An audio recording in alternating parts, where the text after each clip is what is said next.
My name is Saul and this is my boat, Wendy Rose. So I was told by an old man, a friend of ours had an old Hartley T16, which he'd been raving about the days when he went away sailing. It needed a little bit of work, he told me, but it'd be worth going and have a look at. And so I should get all the money out of my bank account, along with my brother, and we should go have a look at it together. So it was one Sunday afternoon, we went down to Bruni and we're like, we'll sail it back to Kettering, which is my hometown.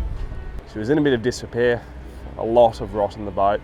Didn't quite realise how much work needed to be done to the boat in the end, but it looked okay. Everything was there, sails, mast, it could all go up. I loved to look at it, so I took it for its first little test sail, and the boat immediately started to sink. That cancels our plans of sailing back home. But we're still happy with the boat.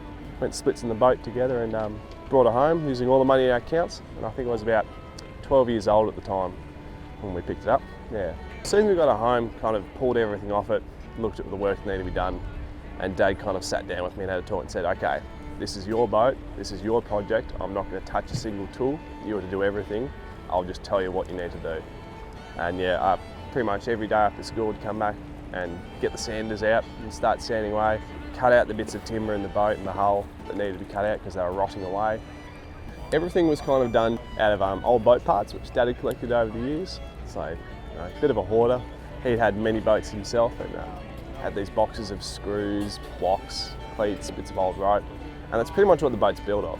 So the only new things we really had to buy was new fiberglass and new paint and new resin, and yeah, everything else is pretty much off another boat. It's all been recycled.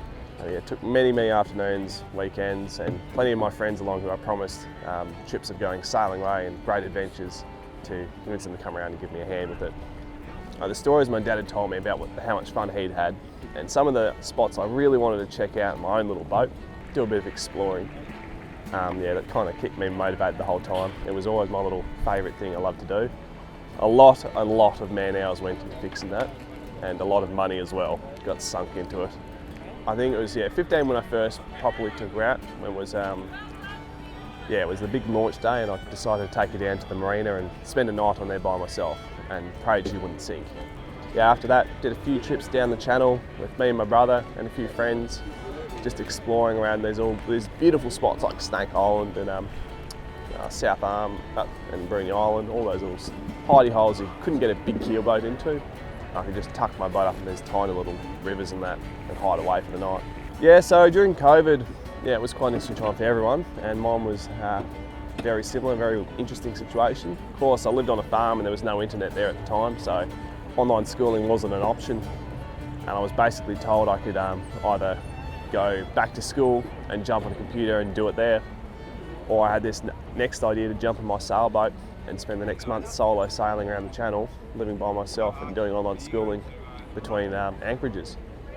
So I ended up doing that, spent a month sailing by myself, and yeah, learned a lot doing that.